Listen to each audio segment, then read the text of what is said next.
All right, welcome back, everybody, and we're going to welcome in Aaron Freeman from Locked On Falcons to break down what has been a major day in Atlanta Falcons history. Matt Ryan traded to the Colts for a third-round draft pick in the 2022 draft. Aaron, how do we get here, man? Obviously, it's a moment for this franchise that changed things, and how do we get to this point? Yeah, it's been a long, kind of bumpy road over the last year or so with the team dismissing Dan Quinn and Thomas Dimitroff, the general manager, and you thought at the time that there was a possibility that the Falcons would be moving on from some of the star players, including Julio Jones and Matt Ryan. We saw them trade Julio Jones last year. We saw them have an opportunity to take a quarterback at the top of last year's draft and chose not to do that, seemingly because they thought that they could sort of reload it and rebuild it around Matt Ryan. And then you fast forward a couple of months after an up and down 2021 season, you have Calvin Ridley being suspended for the year and losing a big part of your offense. And then you get into free agency and the Falcons surprisingly become, pursuers of Deshaun Watson, fail to acquire him. He goes to Cleveland.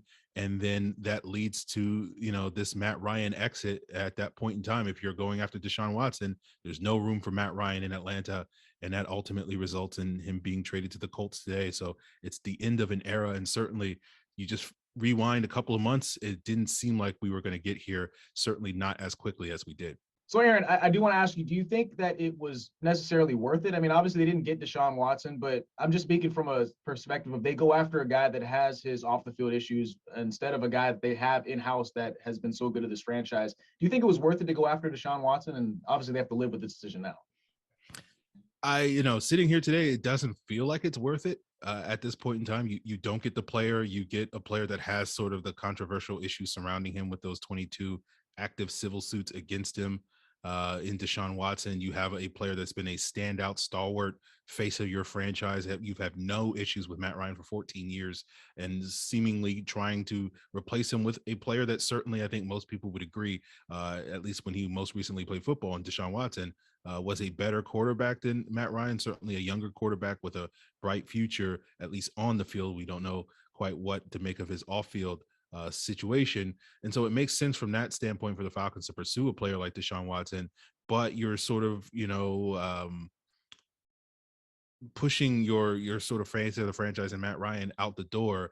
And then when you wind up, moving on from Matt Ryan, you don't get really any type of value. You just kind of get a third round pick, which kind of feels like a throwaway. And so you just kind of dump your franchise quarterback for pennies on the dollar. And so certainly you're sitting here without a real succession plan at the quarterback, a real, bright future at that quarterback situation.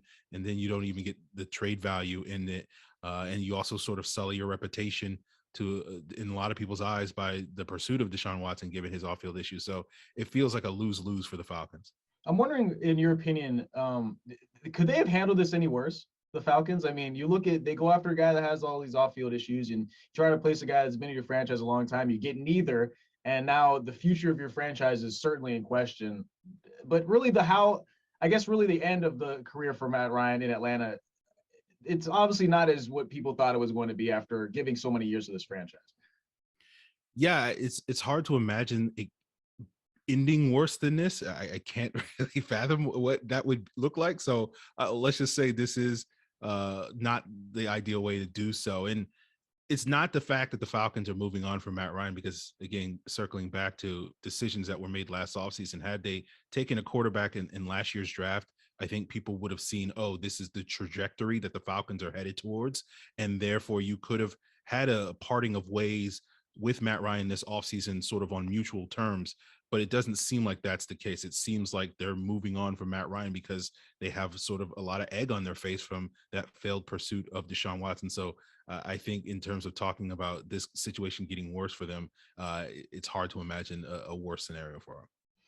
I do want to ask you, when you look at the grand scheme of Matt Ryan's career in Atlanta, I mean, he obviously came in and helped, I guess, take a franchise that maybe had some issues and really try to stabilize it. He's had some high highs and some low lows. And I'm wondering for you, what do you think that Matt Ryan meant to the city of Atlanta, to this Falcons franchise over his years? Well, the Falcons historically have not been one of the top sports franchises, in not only in the NFL, but in all of sports. They spent several decades mired in obscurity. in the bottom of the NFL, and they just haven't had a lot of success. They had this long, like 40-year, as some people termed it, a curse, where they hadn't had back-to-back uh, winning seasons, and that changed in the first 2 years of Matt Ryan, as you mentioned, coming into the situation that he came into with that previous year under Bobby Petrino and Michael Vick, going to prison. That was arguably the lowest the Falcons as an organization had ever been. And he was able to quickly get this team back on track, get them in playoff contention as a rookie, historically having one of the best rookie seasons a quarterback had up to that point, and continued that for years and years, with this team being relevant, being a contender, being a competitive football team, and ultimately culminating in his MVP season in 2016 in that Super Bowl run, and being the closest. Unfortunately, they weren't able to achieve that, but certainly the closest that this team had ever had in winning sort of that ultimate success. So I think when you look at Matt Ryan's legacy here in Atlanta, you see a player that really stands out in terms of a long history of lack of success here in Atlanta, and these 14 years have been one of the few bright spots for this organization and franchise. So now they move forward. You've got Josh Rosen on the roster. You got Felipe Franks. And you just signed Marcus Mariota. What do you think the future is for the quarterback position in Atlanta? It's going to be a big question mark. At some point, the team is going to have to draft a quarterback. That seems very likely sitting here today, that at least they will use one of their early round picks on a quarterback in this upcoming draft. Whether that's the guy that's going to be Matt Ryan's, successor, and be the next guy remains to be seen. We live in a day and age in today's NFL where, you look at a current quarterback on the Falcons roster, Josh Rosen, was drafted very high by the Arizona Cardinals several years ago, and then was immediately replaced the year after. So it's not as if the Falcons won't have multiple opportunities to get the quarterback position right in the post Matt Ryan era, but certainly that's going to be where most people's focus is on moving forward. Can they get that selection right this year, next year, or whenever? Do you think they go after the quarterback this year and what is many people believe not a great quarterback class, or do you think they wait till next year and maybe ride it out with a guy like Marcus Mariota? I think it'll be hard pressed for them to go another year without drafting a quarterback, given the dearth of talent there at the position. No offense to the Josh Rosens, the Felipe Franks, and the Marcus Mariotas of the world, but it feels like they're going to have to draft a quarterback at some point this upcoming year to give them at least some sort of direction. And whether that guy winds up proving to be the right pick remains to be seen. But it does feel like certainly you could maybe connect them to another local draft prospect in Malik Willis out of Liberty. Would make a lot of sense given the recent history of the Falcons just a couple of days ago, trying to find another former Atlanta native, or at least Gainesville native, in Deshaun Watson that would be much more marketable, I think, moving forward with someone like a Malik Willis, who you don't have to necessarily have some of those same off-field concerns that you had with Deshaun Watson. So I think there's going to be a lot of people talking about a potential Atlanta Falcons and Malik Willis connection for the next couple of weeks before the draft. Is that why you think they went over after a guy like Marcus Mariota, who is maybe a bridge type quarterback, instead of going after bigger names like maybe a Jimmy Garoppolo, who has starting experience? Yeah, I think Mariota, the value of Mariota is that he brings experience in this Arthur Smith offense. So you kind of know what he is. He's a known commodity, but isn't certainly a guy that you're probably looking at as the long-term answer, just more of a short-term answer, and could potentially buy you a year, particularly if you do wind up drafting a quarterback this year, so that you could sit someone like a Malik Willis or some of these other quarterback prospects, as you mentioned, aren't necessarily viewed as sort of the elite prospects that may need a year to sit. So a guy like Mariota makes a lot of sense in that regard to come in and be that bridge quarterback.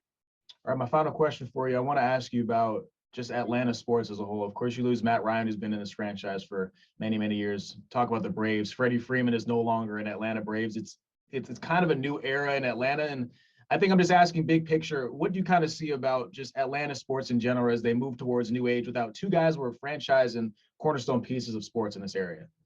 Well, it's funny because, I think Falcon fans and Atlanta sports fans have a little bit of a chip on their shoulder, because whenever one team is successful, they always feel like another team is going to have to take that loss. And we saw the Braves win last year. We saw Georgia win recently. And so it feels like it's only fitting that the football gods or the sports gods, don't always shine brightest on Atlanta sports. in their history. So it seems like the Falcons have to, be knocked low a little bit in order to balance things out. So I think looking at, the history of Atlanta sports, I think the Falcons are in a rough spot. Hopefully they can, rise up, as it were, in the coming years. But certainly right now, you're hoping that, there will be some more stars and new stars. Trey Young maybe have to sort of carry the burden for the next couple of years here in Atlanta sports to get people excited about it. Gotcha. Aaron Freeman from Locked On Falcons. Thank you very much for your time, man. And a couple of minutes on what I'm sure has been a very busy day. Appreciate it.